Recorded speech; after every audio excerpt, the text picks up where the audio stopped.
मैं एक किंगडम का प्रिंस हूँ और मेरे बड़े भाई ने मुझे मारने की कोशिश की। रीजन था नरेंद्र मोदी। तो हेलो मानव लोग, कहानी की शुरुआत कुछ इस प्रकार होती है। मैं एक बड़े किंगडम का प्रिंस था, पर मेरे अपने भाई ने मुझे पीठ पर एरो मार दी। मैं कोमा में चला गया। रीजन सिंपल था, मैं किंग की पहली वाइफ का बेटा था। मेरी माँ जेल से मर गई और आज तक किसी को पता नहीं चला किसने मारा। उस एरो के बाद मैं 6 साल तक कोमा में रहा। जब मैं कोमा में था, मेरी सोल एक अलग जगह चली गई, हीरोज के वर्ल्ड। यहाँ सिर्फ वही लोग जाते हैं जिन्होंने अपने टाइम में दुनिया बदली हो। सब शौक थे, इतना छोटा बच्चा हीरो कैसे। पर जल्दी उन्हें पता चल गया, मैं वीक था, टैलेंट लेस था और हीरो जैसा बिल्कुल नहीं था। हीरोज मुझे एक्सेप्ट नहीं कहते, इसलिए उन्होंने 1000 साल तक मुझे ट्रेन किया। 1000 साल मुझे इतना स्ट्रॉन्ग बना दिया कि मैं उनके बराबर हो गया। पर एक दिन मेरी रियल बॉडी वोकअप हो गई। जो हीरोज मुझे कभी ट्रेस समझते थे, आज वो मुझे लक विश कर रहे थे। मैं मुस्कुराया और बोला, मैं हीरो नहीं हूँ और न बनना चाहता। जब मैंने आंखें खोली, मेरी बॉडी बहुत वीक थी, उठ भी नहीं पा रही थी। मैं हूँ डेवी अलोन, एक छोटे किंगडम का इडल प्रिंस। जो लोग मेरी माँ को मार दिए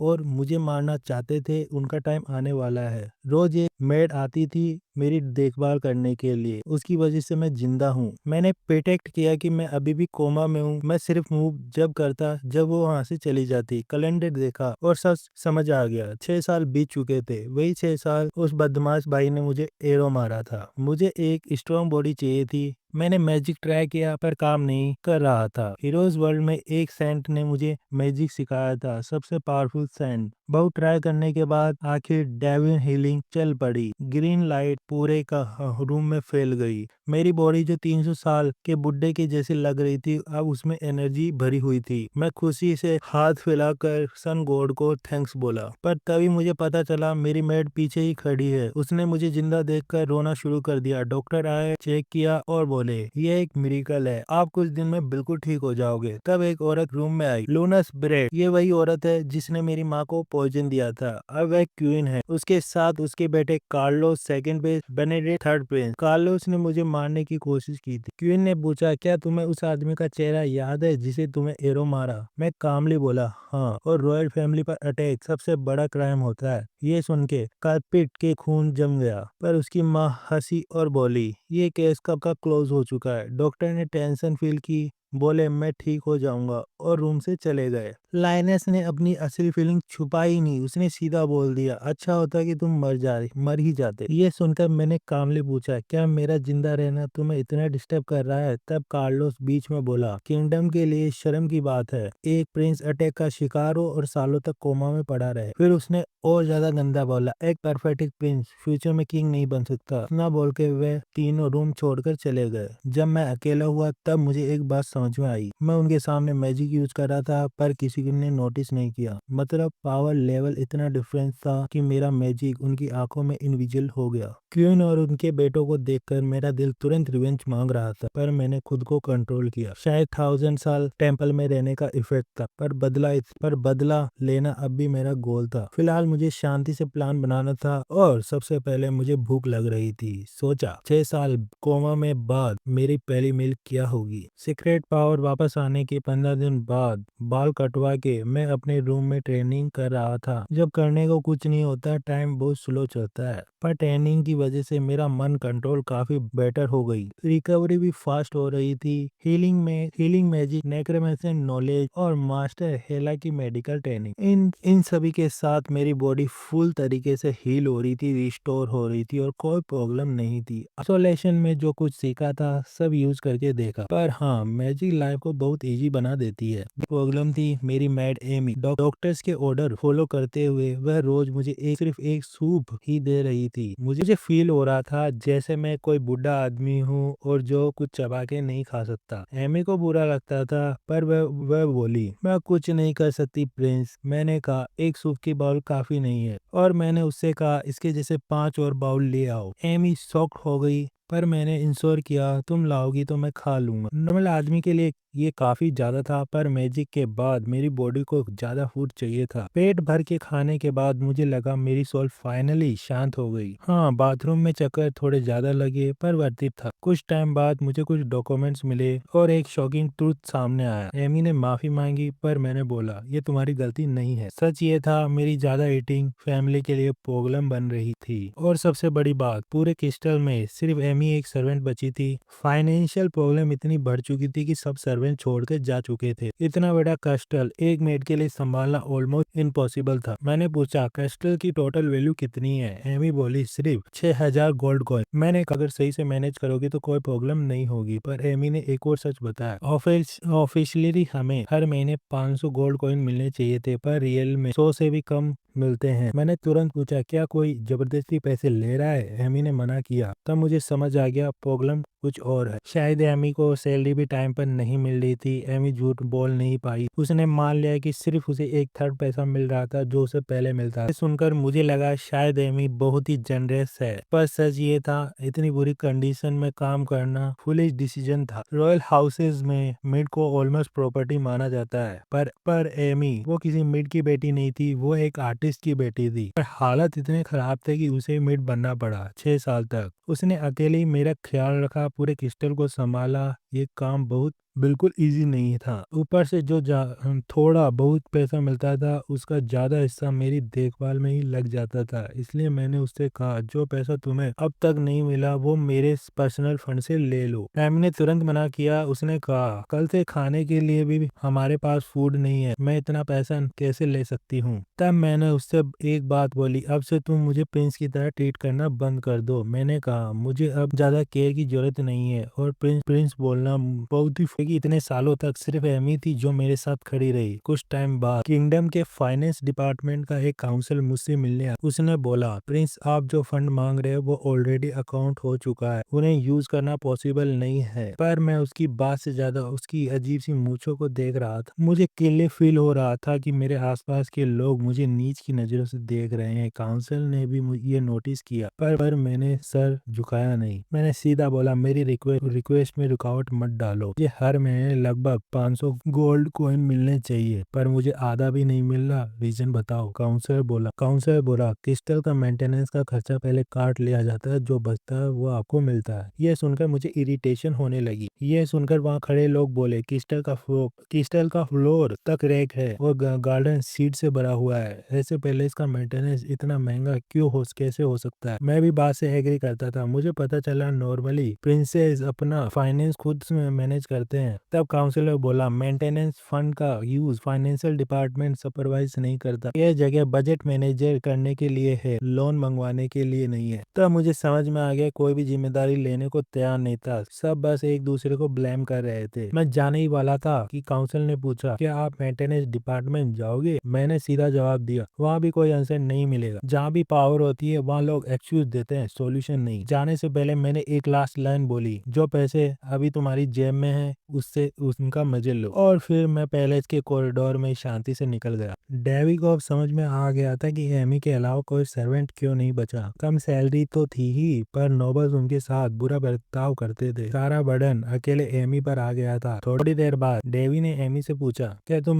मेरे लिए एक स्क्वाड ला सकती हो। ये सुनकर एमी शॉक हो गई। डेवी ने तुरंत क्लियर किया मैं किसी को मारने के लिए स्क्वाड नहीं मंगवा रहा। एमी थोड़ी हेजिटेट थी, पर फिर स्क्वाड लेने चली गई। उसके जाते ही डेवी ने सोचा मैं किसी इंसान को नहीं काटूंगा, क्योंकि जो लोग मेरे टारगेट है वो इंसान कहलाने लायक नहीं है। डेवी जानता था कि अभी उसकी पोजीशन बहुत अनस्टेबल है। बिना प्लान के वो किसी को एलिमेंट नहीं कर सकता। पहले ही वो आउटकास्ट बन चुका है, अगर पकड़ा गया तो सिचुएशन और खराब हो जाती। और सबसे बड़ी बात, वह उन नॉबल्स के लेवल का नहीं गिरना चाहता था जिसने वो नफरत करता है। एक दिन डेवी और एमी एक मरा हुआ व्हाइट बियर देखते हैं। डेवी कूसली बोल देता है शायद ये पहले से ही मरा हुआ था, पर सच ये था उसने खुद शिकार किया और अब उसे पकाने वाला था। ये देखकर एमी बिल्कुल घबरा गई। प्रिंस के हाथ कभी डेड एनिमल को टच नहीं करते। और ऊपर से बोली प्लीज फिर से इंजर्ड मत हो जाना। डेवी स्माइल करता है जब तक कोई देखता नहीं कोई प्रॉब्लम नहीं है। उसे पता था वो चाहता भी तो भी किंग से नहीं मिल सकता और बाकी लोगों के लिए वो कुछ भी नहीं कर सकता। डेविड जानता है क्वीन हर पॉसिबल तरीके से उसे नुकसान पहुंचाने की कोशिश कर रही है, पर डेविड सिर्फ प्रिंस नहीं था, वो हरकली का अपेंडेंस भी था। सर्वाइवल के मामले में वो खुद का ध्यान रख सकता था। उसने एमी से कहा आज रात का डिनर ये व्हाइट बियर ही होगा। दूसरी तरफ क्वीन के चैम्बर में क्वीन अपनी मिड से बोलती है जितना मैं डेवी के बारे में सोचती हूँ वह मुझे पहले से उतना ही अलग लगता है। मिड शैली कहती है डॉक्टर के हिसाब से वह अभी मुश्किल से चल भी नहीं पाता, फुल रिकवर होने में 1-2 साल से ज्यादा टाइम लगेगा। क्वीन थोड़ा सीरियस होकर पूछती है क्या ये इन्फॉर्मेशन गलत हो सकती है। फिर वो सैली को याद दिलाती है तुम ब्लैक मून के लिए क्लास ए इन्फॉर्मर हो पर मेरे सामने सिर्फ क्लास सी मेड हो। सैली असल में ब्लैक मून से थी जो कैपिटल राउंड में रहती है। क्वीन उस पर टेस्ट करती थी पर डेवी के जिंदा होने से वो अनईजी फील कर रही थी। क्वीन जानती थी कि किंग ने भी डेवी को अबेंडन कर दिया पर कोमा से उठने के बाद भी वो ऑफिशियली वीक ही माना जाता है। पर जब तक डेवी उनके रास्ते से कम्प्लीटली हट नहीं जाता क्वीन को चैन नहीं मिलेगा। सैलरी वॉर्न करती है ब्लैक मून के मेंबर्स क्लास के बेसिस पर नहीं चलते, अगर आप उनका इंसल्ट करती हो तो आपको प्रॉब्लम हो सकती है। क्वीन थोड़ी घबरा जाती है मैं बस अपनी चिंता बोल रही हूँ। फिर थ्रेट टोन में बोलती है अगर मैं प्रिंस को प्लान डिस्टर्ब नहीं कर पाई तो उसका प्राइस उसे चुकाना पड़ेगा। इतना कहकर वह सैली को डिसमिस कर देती है। सैली के जाते ही क्वीन खुद से सोचती है अगले स्टेप लेने से पहले नाफरमान कांटों को हटाना जरूरी है और वह उस दिन का इंतजार करने लगती है। फ्लैशबैक डेवी को सिखाया गया था कि मन कंट्रोल ऐसा होता है जैसे एक धागा 100 सुइयों के छेदों से गुजारा जाता है। धीरे धीरे बहुत केयरफुल होके उसके मास्टर ने बोला था ब्रेन्स की वेंस सबसे डेंजरस होती है, अगर अंधा नहीं होना चाहते तो ये बात कभी भूलना मत। डेवी अपने मास्टर को याद करता है प्रिस्टेस रॉस जो शराबी लगती थी पर सिर्फ शब्दों से सौंदर्य छेद सकती थी, एक नेक्रोमैंसर जो प्रिंसेस से ज्यादा प्रिस्ट जैसी बिहेव करती थी, एक ग्रेट मैजिशियन जो बस अपना बड़ा सा स्टाफ फ्लेक्स करती रहती थी, और फिर थी गोल्डेस हिपोक्रेटिस जिसे सिस्टर हिला भी करते थे। उसने कहा लोग मुझे दिखाने के लिए नहीं सिखाने के लिए भी आते हैं। डेवी थोड़ा और ट्राई करो, अगर तुम अपने मास्टर पर ट्रस्ट करोगे तो तुम्हारी एबिलिटी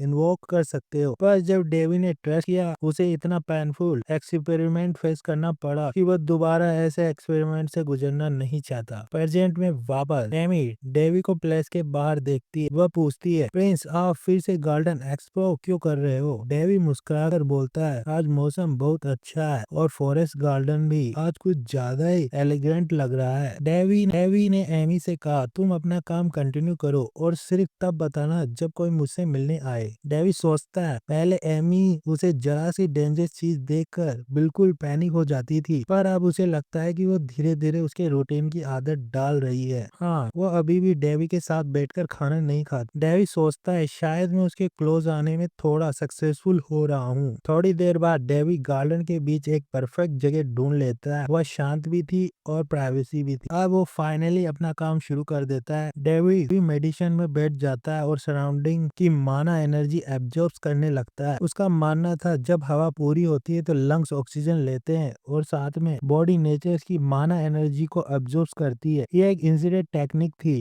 कहते हैं ये टेक्निक खुद ऑडिन ने बनाई थी और फिर गॉड्स ने जनरेशन से जनरेशन पास की। ये टेक्निक बहुत पावरफुल थी पर एक प्रॉब्लम भी थी। हर इंसान की बॉडी में माना स्टोर करना एक लिमिट होती है। उस लिमिट को बढ़ाने के लिए ट्रेनिंग और कंट्रोल जरूरी होता है। पर इस ट्रेनिंग की स्पेशल बात यह थी जो माना नॉर्मली महीनों में कलेक्ट होती है वो सिर्फ कुछ दिनों में मिल सकती है। डेवी सोचता है अगर ये सिगरेट सबको पता चल गया तो पूरे किंगडम में इनोवेशन हो जाएगा, पर उसका कोई प्लान नहीं था ये नॉलेज शेयर करने का, क्योंकि ये टेक्निक हर कोई यूज नहीं कर सकता। मेडिटेशन के बीच डेवी को फील होता है कोई उसे देख रहा है। वो सोचता है कौन है वहाँ, पर जैसे ही वो पर्सन पकड़ा जाने वाला होता है वो तुरंत भाग जाता है। डेवी डिसाइड करता है कि अभी इन्वेस्टिगेट करना सिर्फ प्रॉब्लम लाएगा। वो चाहता था लोग उसे एक वीक और यूजलेस फिन समझे ताकि वह पीसफुल होकर अपनी ट्रेनिंग कर सके। पर एक और प्रॉब्लम थी माना सर्कल। डेवी जानता था normally priest secret power use कर सकते हैं, मैजिशियन मैजिक यूज कर सकते हैं, नेक्रोमैंसर अलग डार्क पावर यूज कर सकते हैं और यूजुअली एक इंसान ये सब पावर एक साथ यूज नहीं कर सकता। पर डेवी एक स्पेशल केस था, वो तीनों पावर यूज कर सकता था, प्रीस्ट मैजिशियन और नेक्रोमैंसर। पॉसिबल हुआ उसके क्रेजी टेम्पल मास्टर और दो अजीब रिसर्च की वजह से। नॉर्मली मैजिशियन हार्ट में एक माना सर्कल बनाते हैं, पर डेवी के केस में ये मेथड डेंजरस था। अगर वो ऐसा करता तो सिगरेट पावर और नेरोकेप्सन क्रेश करके उसके हार्ट को डिस्ट्रॉय कर सकते थे। इसलिए डेवी एक और रिस्की मेथड जानता था, आर्टरी सर्कल मेथड। इसमें बॉडी की आर्टरीज को कनेक्ट कर पूरी बॉडी में माना सर्कल बनाया जाता है। इसका फायदा, सिगरेट पावर और नेरोकेशन क्रैश नहीं करेगी, बॉडी और स्ट्रॉन्ग बनेगी, माना कंट्रोल नेक्स्ट लेवल हो जाए। पर प्रॉब्लम, ये ऑलमोस्ट बॉडी मॉडिफिकेशन जैसा था। एक छोटी सी मिस्टेक भी सीधा मोड ले सकती थी। इसलिए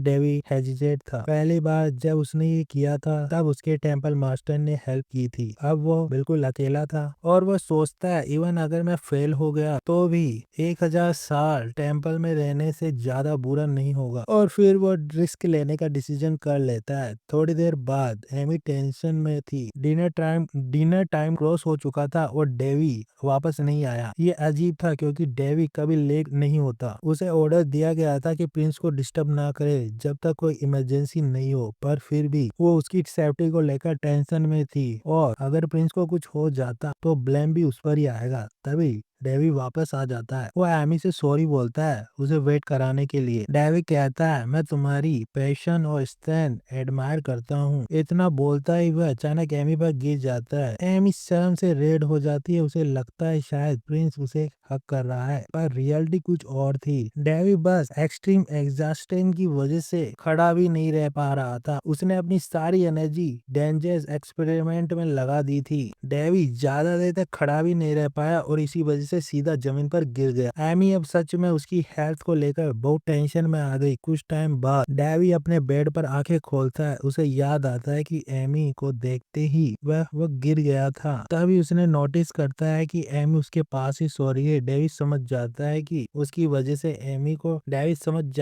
उसने फिर से एमी को टवल दे दिया। पर फिर वो एक इम्पोर्टेंट बात फील करता है, आर्टरी सर्कल परफेक्टली कंप्लीट हो चुकी थी। अब तीनों पावर स्मूथली उसके विंग्स में फ्लो कर रही थी। और सिर्फ इतना ही नहीं, इस सर्कल में एक स्पेशल इफेक्ट भी था। डेवी अब इन्वायरमेंटल से और ज्यादा स्ट्रॉन्ग माना फील कर सकता था। अब वह हवा से पहले से ज्यादा माना एब्जॉर्ब कर रहा था। उसे लग रहा था सिर्फ उंगली घुमाने से वह सिंपल स्पेल यूज कर सकता है, जैसे हेलिंग का रिस्टोरेशन मैजिक। 5 महीने बाद अब सब कुछ थोड़ा चेंज हो चुका था। डेवी की हेल्प करी थी कुछ कुकिंग इंग्रेडिएंट प्रिपेयर करने में। डेवी नोटिस करता है इस आर्टिकल सर्कल कंप्लीट होने के बाद किचन में रेगुलर मीट वेजिटेबल कोई चुपके से छोड़ जाता है। पहले डेवी को लगा ये क्वीन की कोई प्लानिंग होगी, पर अब यूं लगता है क्वीन इतनी स्मूथली ये काम नहीं कर सकती। डेवी को स्ट्रॉन्ग फीलिंग यह है कि कोई सीक्रेटली उसकी हेल्प कर रहा है। उसने अपनी माना एनर्जी पूरे क्रिस्टल में स्प्रेड करके उस पर्सन को ढूंढने की कोशिश की, पर अभी तक कोई क्लू नहीं मिला। हाँ, इसका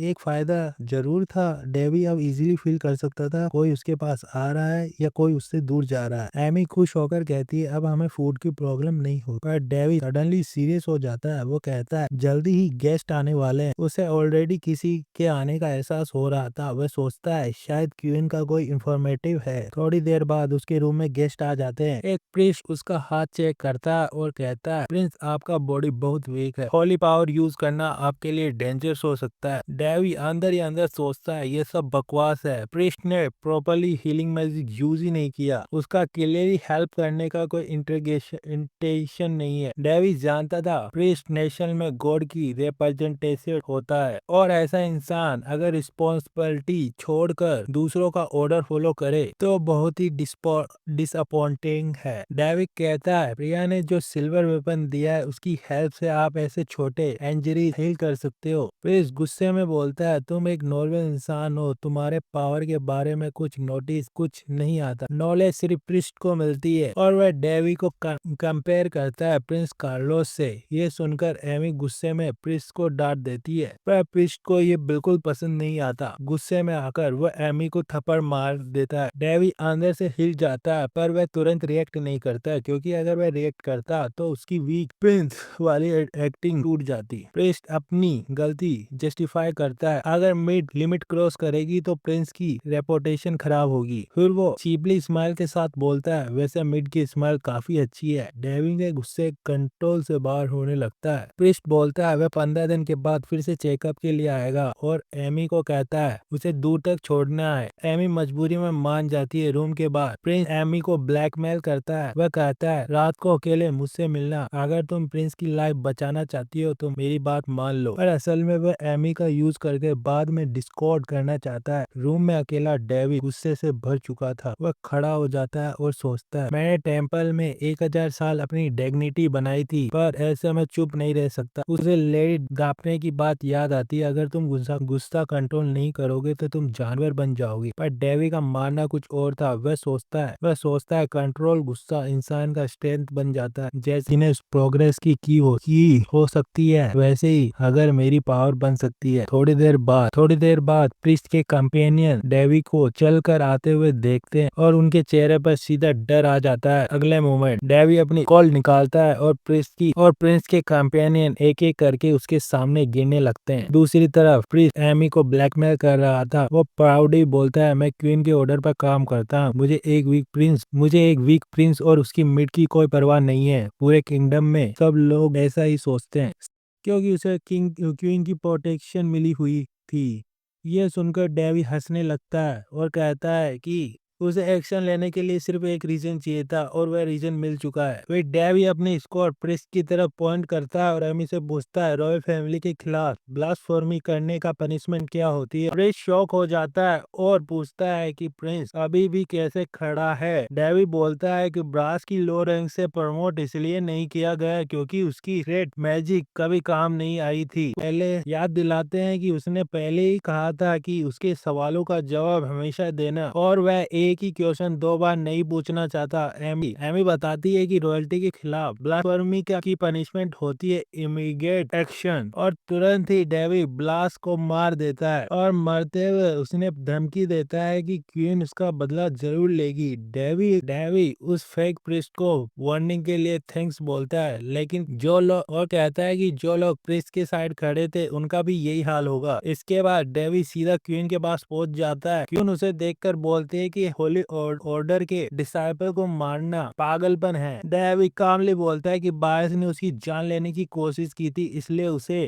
इसलिए उसने लॉ के अकॉर्डिंग पनिशमेंट दी। क्वीन गुस्से में अटैक करने वाली होती है, लेकिन डेवी उसे याद दिलाता है कि कोमा जाने से पहले किंगडम के लॉ इतने ब्रूटल नहीं थे। साथ ही वो ये भी बोलता है कि किंग पूरे मैटर में बिल्कुल चुप है। डेवी क्वीन को प्रवोक करता है और बोलता है कि क्या अब रॉयल फैमिली का स्टेटस बहुत लो हो चुका है। यह सुनकर क्वीन और गुस्सा हो जाती है, लेकिन पीछे हट जाती है। वो बोलती है डेवी के पास कोई प्रूफ नहीं है, होली ऑर्डर को प्रवोक करना बेवकूफी है। क्वीन डेवी और उसकी मर चुकी माँ की इंसल्ट करने लगती है। डेवी सीरियस हो जाता है कि वह बोलता है कि किसी के पेरेंट्स की इंसल्ट करना गलत है और जब वह दुनिया में नहीं रहे। इतना बोलकर डेवी अपनी स्क्वाड निकाल लेता है, क्वीन को थ्रेटन करता है। क्वीन के सर्वेंट तुरंत उसकी प्रोटेक्शन के लिए आ जाते हैं। तब डेवी समझ जाता है क्वीन इतनी कॉन्फिडेंट क्यों है। डेविन कहता है अभी के लिए वो ये सब यही खत्म करेगा, लेकिन ज्यादा बोलना किसी। फिर वो हिंट देता है कि क्वीन का बेटा कार्लोस ही उसके मर्डर अटेम्प्ट के पीछे था। क्वीन तुरंत समझ जाती है डेवी को सब पता चल चुका है। डेवी बोलता है कि वो इतना बेवकूफ नहीं है जो अपने टर्म कोड को ज्यादा देर तक छुपाए रखे। जाते जाते डेवी क्वीन से बोलता है अपने चेम्बर की सफाई खुद करे वरना बहुत सारी रूमर्स स्प्रेड हो सकती है। ये बोलकर डेवी वहां से चला जाता है। डेवी के जाते क्वीन अपना पूरा गुस्सा सर्वेंट पर निकालती है और रूम तोड़ने लगती है। अब उसका डेवी को मारने का प्लान और स्ट्रॉन्ग हो चुका था, लेकिन वो चाहती थी डेवी पहले सिफर करे। थोड़ी देर बाद प्लेस में रूमर्स स्प्रेड होने लगती है। लोग सोचने लगते हैं कि प्रिंस कोमा से जागने के बाद पागल हो चुका है। उसने प्रिंस को मार दिया, लेकिन ये सब डेवी का प्लान था। आधा पहले क्वीन की साइड होने के कारण डेवी की रेपुटेशन और भी खराब हो जाती है, लेकिन सब कुछ बुरा नहीं होता। तभी एमी प्रिंस के पास आती है और उससे इम्पोर्टेंट इन्फॉर्मेशन देती है। डेवी के लिए कुछ सप्लायर छोड़ दी गई थी, जबकि उसने पहले ही मना कर दिया था कि उसे कोई मेडिकल हब्स की जरूरत नहीं है। एमी कहती है कि शायद पेरिस में कोई ऐसा है जो डेवी को अच्छी तरह जानता है और उसे रिवार्ड देना चाहता है। डेवी थोड़ा सरप्राइज होकर एमी से पूछता है, तुम्हें लगता है कि मैं एक ऐसा अच्छा इंसान हूँ? एमी बिना सोचे समझे जवाब देती है, हाँ। उसके सामने किसी को मारते हुए देखने के बाद भी एमी का डेवी के कैरेक्टर पर भरोसा नहीं बदला। ये सुनकर डेवी सोचता है ये लड़की सच में काफी स्पेशल है, इसे तो 14 फरवरी को प्रपोज कर ही मारूंगा। तभी उनकी बात के बीच में एक और शख्स आ जाता है। ये बेसेस था, रॉयल फैमिली का गार्ड चैम्बरलेन। वो कहता है कि क्वीन के ऑर्डर पर वह कुछ सिनर यानी अपराधियों को लेके आया है। बेसेस बताता है कि ये लोग पैलेस का पैसा चुरा रहे थे और कुछ तो भागने की कोशिश भी कर चुके हैं, लेकिन पकड़े गए। डेवी पूछता है ऐसे लोगों की पनिशमेंट क्या होती है? बताता है नॉर्मली तो ऐसी गलती पर क्रिमिनल और उसके परिवार तक को एलिमिनेट कर दिया जाता है, लेकिन इस बार उनकी किस्मत का फैसला प्रिंस खुद करेगा। डेविड कहता है कि आजकल उसके बारे में काफी अच्छी ह्यूमर्स फैल रही है, वो काफी ब्लड हो चुका है। फिर वो पूछता है क्या मुझे वही बनना चाहिए जो लोग कह रहे हैं? यह सुनते ही सिनर्स जमीन पर गिर जाते हैं और जान की भीख मांगने लगते हैं। डेवी उन्हें देखता है और बोलता है उनके लिए प्रॉपर पनिशमेंट दी जाएगी, लेकिन उन्हें 9 दिन तक बिना खाना पिए दिए जेल में बंद रखा जाएगा। ये क्वीन का ऑर्डर था और डेवी को ये बिल्कुल पसंद नहीं आया, लेकिन फिर भी वो इस सिचुएशन को अपने फायदे में यूज करना चाहता था। कुछ टाइम बाद डेवी ऑर्डर देता है कि पैलेस में नए सर्वेंट हायर किए जाएंगे, लेकिन एमी को उसकी पर्सनल असिस्टेंट बनाया जाए। सिर्फ इतना ही नहीं, एमी की सैलरी भी बढ़ा दी जानी चाहिए। फिर डेवी पूछता है कि क्या उसे अपने फादर किंग से मिलने की परमिशन मिलेगी? बेसिस मना कर देता है। डेवी पूछता है ये डिसीजन मेरे फादर का है या क्वीन का? बेसिस जवाब देने से बचता है और कहता है कि वो सिर्फ मैसेंजर है। साथ ही वह प्रिंस को पेशेंस रखने को कहता है, क्योंकि उसकी रिक्वेस्ट फ्यूचर में अप्रूव हो सकती है। डेवी बोलता है कि वो इस बात को याद रखेगा। बेसिस जाने लगता है। तब डेवी कैजुअली कि जो भी खाना और मेडिसिन हर्ब्स लाए थे वो वह खा चुका है और अब आगे लाने की जरूरत नहीं है। बेसिस थोड़ा कंफ्यूज बनकर बोलता है कि उसे कुछ नहीं पता, शायद प्रिंस के किड्स नेचर की वजह से उसे ब्लेसिंग हो रही है। फिर वो बताता है कि बाहर कोई और भी है जो प्रिंस से मिलना चाहता है, इसलिए वो ज्यादा डिस्टर्ब नहीं करेगा। बेसिस के जाने के बाद डेवी को पूरा यकीन हो जाता है कि फ्लायर वही भेज रहा है। आखिरकार बेसिस किंग के स्टाफ का हेड था और डेवी को बचपन से जानता था। डेवी को समझ आ जाता है कि एमी के अलावा प्रिंस में और कोई भी है जो उसके साइड में खड़ा है। अभी के लिए डेवी को अपना ध्यान उस गेम पर देना चाहिए जो उसे मिलने आया है। थोड़ी देर बाद एमी आखिर अनाउंस करती है फोर्थ प्रिंस और सेकंड प्रिंसेस आपसे मिलने आए हैं, और अगले ही पल सेकंड प्रिंसेस बिना रुके डेवी के रूम में एंटर करती है।